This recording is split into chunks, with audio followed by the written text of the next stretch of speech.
So as much as I really do want to start with, the just backstory of Sakuda and his sister Kade, I really just kind of want to start with the end, what happened at the end of this episode. And to see Kade actually remember and obviously forget the present was just something that's just kind of heartbreaking, really. Because, you see the relationship that Shoko and even Sakuda. Even Sakuda's formed with the old sister, or the new sister, is heartbreaking. Why is that, though? Sakuda said it himself, and I think it's brilliant because now everything's just coming full circle, and it's about this. It just hit us in the face, and it hit Sakuda in the face. He said at one point, is basically, he didn't say it, but it's just kind of, he said it in a different way. He was basically saying, she basically, swap personas. It wasn't even my sister anymore. She didn't eat the same way. She didn't walk the same way. She didn't talk the same way. She didn't act the same way. And that's heartbreaking. Think about that. Think if that was one of your siblings you've been with for 14 years. And all of a sudden they forget the past. They forget you. And then whenever you see them walk, the way they walk and talk is different. Whenever I look at Kade and Sakuda at the very end, think about the relationship the new relationship he's built with that person, only to now be reverted. It's almost as if you're facing a new sister entirely again. It's almost as if you've lost your sister twice. That's impactful. That resonates with me. That's good writing. And you know what's even better than that? The fact that they changed Kade's voice at the end. Go listen to Kade's voice at the end. Don't listen to her voice prior. She sounds like a totally different person. Hell, her voice alone sounds like she's a way more independent person. That's crazy, man. The real Kade is now here. The one that we've been seeing on screen, sadly enough, is in some ways a fake. Not truly, but in some ways, yeah. Think about that. So, other than that, though, I want to just kind of discuss the writing of the show. And the show is already good enough, but it's amazing when a show goes beyond, above and beyond. It takes an extra mile. It takes a few extra steps compared to a lot of people that are just like, hey, I'm complacent. This is good writing. It's good. It's good enough. It's good, okay? That's all I need it to be is good. Why not have it be great? This is why the show is great, man. Listen, what I'm getting at here is the fact that they give us all this background. Just all this background info. Seeing that the whole split of the family really kind of wasn't even a bad decision. That had to be done. That's sad, man. This is really the saddest anime of 2018, maybe. I mean, Darling in Frantic Next was pretty sad, but this was showcased in a great manner because you had to separate the mom and Kade. Because they are both losing their minds. And if the new Kade would have kept seeing her mother or supposed mother in her mind acted crazy like she was, Kade would have never gotten better. Her mom would have never gotten better. Separation had to be done, and it's sad that the separation has had to be done for so damn long, and it's continuing to be done. That's sad. That resonates with me. That means something. That's good writing. So, other than that, though, I think it's really cool how they really did attack this in a scientific way. Anyone who says, well, it's kind of BS that, her getting bullied made her lose her memories. Guys, listen, that's true. I think I said this maybe last week. It may have been last week's review, that even whenever girls actually give birth, the mental stress is so much that, the physical turns into mental, and it weighs on them so much to the point to where most women actually forget giving birth. That's just a perfect example. I actually learned that in psychology class like a few years back, like 2 or 3 years back. So think about that. That's pretty crazy. If mental stress or physical stress creates so much of a mental stress, it can make you forget. And that goes for mental stress alone can do that as well. That's crazy. Think about that. That's stuff that happens in real life, man.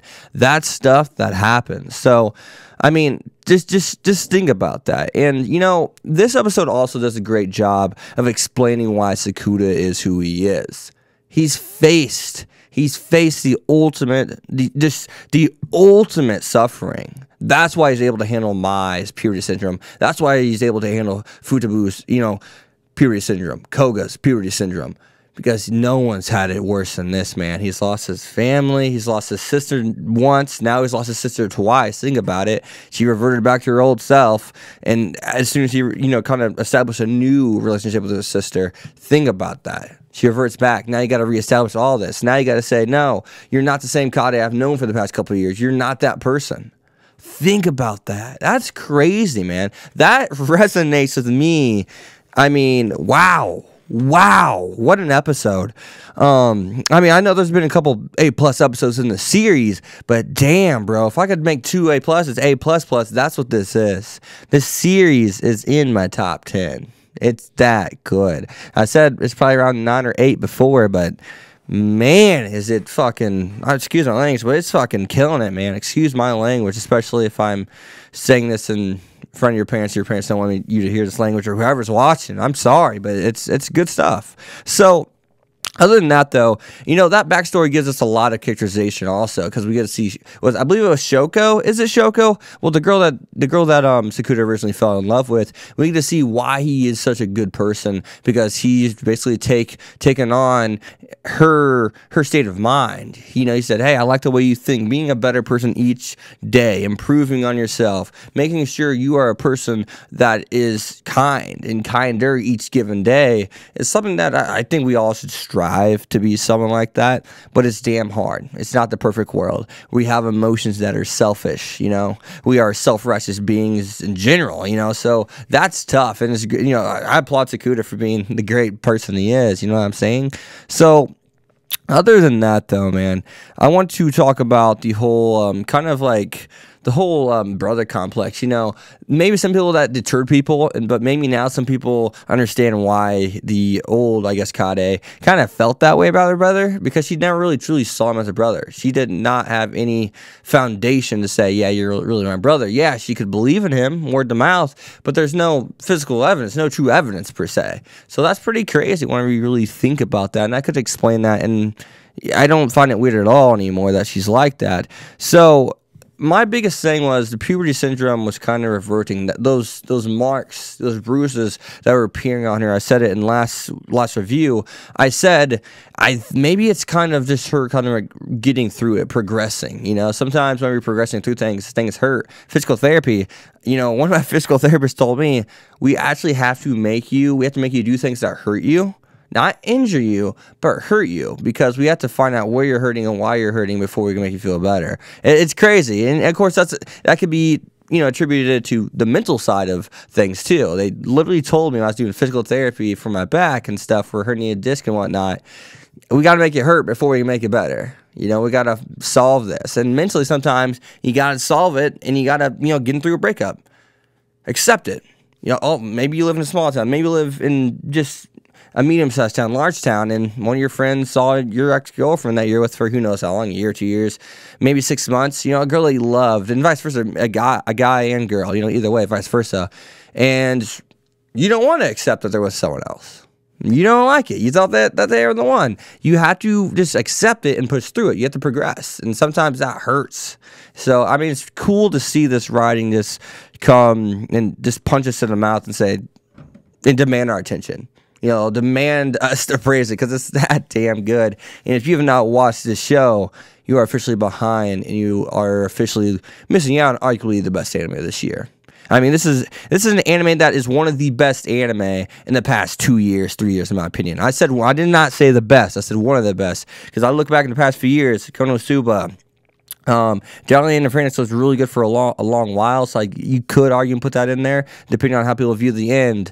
Attack on Titan, there's a couple sequels in the past 3 years, right? There's been 2. My Hero Academia has been the same series. So when we talk about standout series, what else do we have? We have Mob Psycho, other standout series, Re:Zero. I mean, Classroom of the Elite, a lot of people actually did like Classroom of the Elite very much. But just think about it. Those are the series that have really kind of stood out. And of course, there's some couple other ones like Bunga Stray Dogs Season 2 per se, and a few other ones, of course. But think about it. It really is. In the past 2 or 3 years, this is one of those shows, recreators as well. This is one of those shows that are one of the better ones in the past 2 or 3 years. So, a really special show, man. I cannot say enough how amazing this writing was. But other than that, I mean, it's just, man, it's just crazy. But one thing I guess I could add on here at the end of the video, I'm not trying to make this video perfect at the end, because it's just, boom, all the stuff's going on in the anime, and I don't want to cut clips, because I know some of you guys do like the genuineness of my videos. So, I do want to say the whole Akane not going to school thing, and then, you know, kind of Sakura sneaking her into the school. Sometimes it's the anticipation. The anticipation of doing something is way, way worse. Sometimes you're like, I don't want to have surgery. I'm freaking out. I don't want to have surgery, but you have to. But after they put you under and you wake up, you're like, oh, it's kind of as if nothing ever happened. Yeah, you feel weak and maybe sore, but it's kind of like, oh, huh. Okay. You know what I mean? So just think about that. But other than that, though, I think that we do need to talk about Mai and others. So just think about how they're going to feel whenever they don't know her anymore. The Kade they've known is gone. I mean, Mai's already going to be heartbroken. Think about it before. She's kind of, whenever Sakura kind of mentioned it to her, she's kind of like taking her back, you know? So think about them. Think about how they feel. Think about how they feel. Or are going to feel. And by the way, this is next week is next week is the last episode. So enjoy it. Enjoy it. There's a sequel coming, but we'll talk about that next week.